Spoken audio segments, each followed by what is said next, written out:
এক কোৱাৰ্টাৰ গিলি অন ডিউটিত কনিষ্টবলৰ তাণ্ডৱ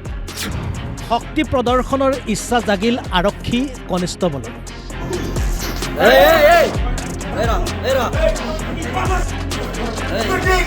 ড্রিঙ্ক করিছে ড্রিঙ্ক করিছে একটু মদ খাইছে এ ড্রিঙ্ক করে অন ডিউটি ড্রিঙ্ক করিছে এ দরজা লগাইছে এই যে অন ডিউটি কনিষ্টবলৰ তাণ্ডৱত উত্তপ্ত পৰিস্থিতি জিলা চিকিৎসালয়ত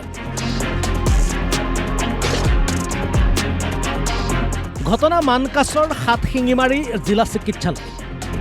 এইজন আৰক্ষী কনিষ্টবল পাৰুল সূত্ৰধৰ গৰম বতৰত এটুপি খাই গৰম হৈ আছে পাৰুল গতিকে চিকিৎসালয়লৈ অহা ৰোগীৰ অভিভাৱক মাৰপিটৰ বাবে উদ্যত হৈছে এইগৰাকী কনিষ্টবল পাৰুল সূত্ৰধৰে অভিযোগ অনুসৰি এইগৰাকী যুৱকে পেটৰ বিষৰ বাবে ততাতৈয়াকৈ চিকিৎসালয়লৈ লৈ আহিছিল এগৰাকী ৰোগী পাছত চিকিৎসালয়খনৰ বহি বিভাগত চিকিৎসাৰ বাবে টোকেন দিয়াৰ নামত কৰ্মৰত যুৱক যুৱতী আড্ডা মৰাতহে ব্যস্ত আছিল ফলত টোকেন কাউণ্টাৰত বহা কৰ্মচাৰীৰ সৈতে যুক্তিতৰ্কত লিপ্ত হৈছিল যুৱকগৰাকী আৰু সেই উত্তেজনাময় পৰিৱেশৰ মাজত যুৱকগৰাকীক মাৰিবলৈ খেদি আহে সুৰাসক্ত কনিষ্টবলগৰাকীয়ে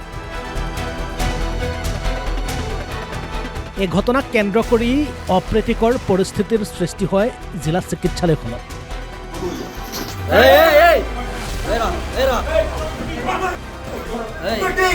ড্রিঙ্ক করিছে একটু মদ খাইছে এ ড্রিঙ্ক করে অন ডিউটি ড্রিঙ্ক করিছে এ দরজা লগাইছে এই যে অন ডিউটি স্টুডেন্ট ক্লাস করে থাকা অবস্থা পেটের বিষ উঠছে তাই এমার্জেন্সি জানলাম গাইনো ডাক্তার দেখালাম বাইজোটা কইছে বলে প্রেসক্রিপশন নিয়ে আসো তারপরে কাউন্টারে দিলাম তারপরে প্রেসক্রিপশন চাইলাম ওদের যাদের পুরো গল্প করি আছে মানে 4-5 বার ডাকলাম ডাকার পরে কোনো মানে কি নাই রেসপন্সে নাই তারপরে ফ্রি করলাম ভাই তো এমার্জেন্সি হয় প্রেসক্রিপশন এটা দিব তারপরে কি করেন ওর নাম লিখছে লেখার পরে ফ্রি পুরো গল্প করি আছে তারপরে ফিরে 3-4 বার করার পরে ফ্রি প্রেসক্রিপশন ফুল নাম লিখছে ফ্রি গল্প তারপরে ভ্যালেজ ট্রেস কোনো কিছু লেখা নাই তারপরে ফ্রি গল্প করে ফ্রি 5-6 বার ডাকছি ডাকার পরে ফ্রি তখন সে প্রেসক্রিপশনটা দিল তারপর পাশে একটা মানে চ্যাংরা আছিল কাউন্টারের ভিতরে চ্যাংরাটা ফ্রি করলো আমার চ্যাংরাটা ফ্রি ডাকছে আগে অলরেডি আমরা টাকা দিচ্ছি নাম লেখা হয়েছে প্রেসক্রিপশন নেমো উই আসি মানে ওটাই থেকে পুরো খিচাখিচি করবেন স্যার আর আমরা করলাম এটি অলরেডি আমরা টাকা দিচ্ছি আর আমরা কী করছি তারপর ওই ভাইটা কইছে কইলে তোমাকে আমি ডাকছি শুনে দিলে নাকি আমরা কইছে অলরেডি আমরা টাকা দিচ্ছি এটাই দিয়ে প্রেসক্রিপশন নিছি তারপরে এরকম করার সাথে আমি ভিতরে থেকে বাইরে আঙ্গে এড়ে যাচ্ছে ডাঙ্গানির জন্য আঙ্গে ওই কাউন্টারের চাংড়াটা মানে বাইরে যাচ্ছে ডাঙ্গাবো আঙ্গে হসপিটাল কর্মচারী নাকি হ্যাঁ হসপিটাল কর্মচারী হয় তারপর ডাঙ্গানির জন্য যাচ্ছে তারপর ওটাই আরক্ষী আছে আরক্ষী চায় মানে আঙ্গে পাঠাই দিল তারপরে আমার তো এমার্জেন্সি কি নিয়ে আছে রুগী নিয়ে আছে রুগী দেহাটে তারপরে এতে আনলাম পুলিশ তারপর পুলিশ যায় ওতে ঢাকা ঢেকে আরম্ভ করে দিচ্ছে আঙ্গে পুলিশ মারছে এতে কোয়ার্টার নিয়ে আসে মারছে যে স্টুডেন্টের ভাইয়েক তাতে যে লড়াটোর বেয়া ব্যবহার করেছে লড়াটোর কোনো এক কোয়া নাই আমার লোককে মানে বেয়া ব্যবহার করেছে আর ভাল করে মাতে আনি কোয়ার্টার টানে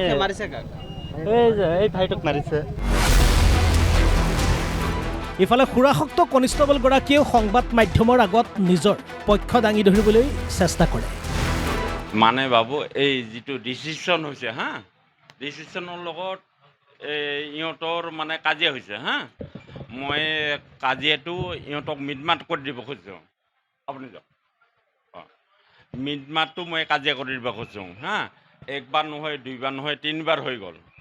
বুজিছে না যেতিয়া 3 বাৰ হৈ গ'ল তাৰপিছত মই ক'লোঁ ই আকৌ ৰিচিভ কৰি আহি গ'ল নহয় এই ৰিচিপশ্যন ল'ৰাটো আহি গ'ল যেতিয়া আহি গ'ল মই ক'লোঁ এই ভাইটি আহাচোন আমাৰ ৰুমত আহা এতিয়া কাজিয়াটো ডাঙৰ হৈ যায় নহয় এতিয়া কাজিয়াটো ডাঙৰ কৰিব নালাগে এইটো মই কৈছোঁ তাৰপিছত ইহঁতে আহি কৈছে মই বোলে ড্ৰিংক কৰিছোঁ মই মদ খাইছোঁ বুলি কৈছে নাই খোৱা নাই মাৰা মই কাকো মাৰা নাইকিয়া নাই মাৰা মই কাকো মাৰা নাইকিয়া নাই কোনো যেতিয়া মোক ঘুচি মাৰিব বুলি খুজিছিল তই ঘুচি মাৰিব পাৰে মই ঘুচি মাৰিব নাপাৰোঁ নাকি